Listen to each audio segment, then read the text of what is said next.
But I mean, that's the thing. At the beginning of the war, the Indian Army was being trained for deployment to North Africa. You Yeah. know, that the expanding Indian Army was for that purpose. So the 17th Indian Division, who are sent to Burma during the retreat when the Japanese first invade, you know, they have been completely trained with their not armored, sorry, their mechanized tail, you know, vehicle logistics and so on. And it's completely unsuited, you know, after 1942, when once Slim gets control of the army properly by the middle of 1943, by that point, he's completely overhauling the system so that it's completely, well, it's either man carried supplies or pack animals. So in particular, mules.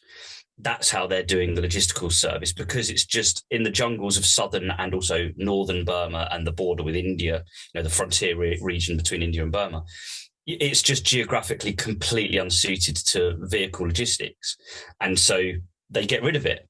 But in 1942, that's what everybody was prepared for. And it's what goes so wrong for them, because they're stuck to the roads and the Japanese are using the jungle as a way to outflank every single defensive position that the Allies end up fighting over.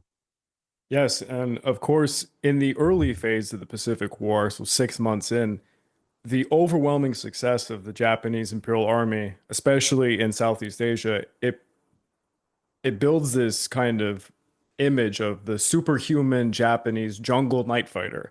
And this actually instilled some fear into, the British, the American forces in the Philippines and such, that they were honestly, they were going from very racist beliefs prior to this, mind you, where they thought the Japanese couldn't do things like fly at night, they would be prone to seasickness, have issues with their brains in such a way that it didn't All those things. all those things. But now they believe that the Japanese are superhumans and they can do all these things and that they are proficient at night fighting and jungle warfare, which the jungle warfare, I would argue, not so much. Night fighting, yes, they trained specifically for that. But when General Slim finally, like you says, gets his hands on the leadership role because he's thwarted by many characters, like Noel comes to mind, and Yeah, other yeah, people. Oh yeah, him famously. But it's it's Slim who actually gets them to learn some basics in the jungle warfare. Don't let the Japanese flank and go to your rear. Stand your ground.